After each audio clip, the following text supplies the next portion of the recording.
Welcome to Telangana వెలుగు. నేను మీ రాజు. ప్రస్తుతం మనం రవీంద్ర భారతి దగ్గర ఉన్నాం. సో ఇక్కడ ఎస్పీ బాలసుబ్రహ్మణ్యం విగ్రహం పెట్టద్దంటూ కూడా తెలంగాణ క్రాంతిదళ్ కావచ్చు, అలాగే కొంతమంది తెలంగాణ ఉద్యమకారులు కూడా గత 15 రోజులుగా చేస్తున్నటువంటి ఉద్యమాలు చూసుకోవచ్చు. ఒకవేళ ఇక్కడ విగ్రహం పెడితే మాత్రం రాళ్లతో కొట్టి ఈ చేస్తామని చెప్పేసి రకరకాలుగా మాట్లాడడం అనేది జరిగింది. సో అదే విషయానికి ఈరోజు భారీగా బందోబస్తులు నిర్వహించడం అనేది జరిగింది. ఎక్కడ కూడా అవాంఛనీయ సంఘటనలు జరగకుండా ఉండేందుకు కూడా భారీ బందోబస్తు నడుమ ఈరోజు ఎస్పీ బాలసుబ్రహ్మణ్యం గారి విగ్రహం చేస్తున్నాం. సో మనం ఒకసారి చూడొచ్చు విగ్రహం ఎక్కడ పెట్టారు ఏంటనేది కూడా మనం ఒకసారి చూసే ప్రయత్నం చేద్దాం. సో ఇక్కడ చూస్తున్నాం భారీ బందోబస్తు మధ్య మాత్రం ఇక్కడ విగ్రహం పెడతారని చెప్పేసి కూడా చెప్పుకోవచ్చు. అలాగే ఇతరులను కూడా రానివ్వకుండా చూస్తారు. మనం అదే అక్కడ ఉన్నటువంటిది బాలసుబ్రహ్మణ్యం గారి విగ్రహం. సో మనం కొంచెం దగ్గరికి వెళ్ళి చూసే ప్రయత్నం కూడా చేద్దాం. ఎందుకంటే ఇక్కడ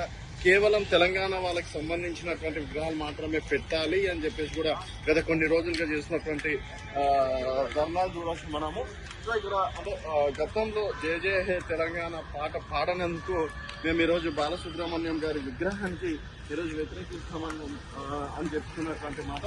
సో ఇక్కడ అంటే రేవంత్ రెడ్డి గారి సమక్షంలోనే ముఖ్యమంత్రి రేవంత్ రెడ్డి గారి ఆధ్వర్యంలో ఈరోజు బాలసుబ్రహ్మణ్యం గారి విగ్రహ ఆవిష్కరణ జరుగుతుందని చెప్పేసి వాళ్ళు చెప్పినటువంటి మాట. ఇక్కడ మాత్రం విగ్రహం పెట్టడానికి వీల్లేదు ఆంధ్ర నాయకులు అని చెప్పేసి తెలంగాణ ఉద్యమకారులు చేసినటువంటి పోరాటాలు. మరి ఇక్కడ అంటే వాళ్ళు ధర్నాలు చేస్తున్నా కూడా ఎక్కడికక్కడ అరెస్ట్ చేసినటువంటి పరిస్థితి. సో విగ్రహం మాత్రం పూజలు చేసి స్టార్ట్ చేస్తామని చెప్పేసి కూడా వాళ్ళు చెప్తున్నారు. సో మొత్తానికి ఏర్పాట్లు కూడా జరిగినటువంటి విషయాలు కూడా మనం చూడొచ్చు.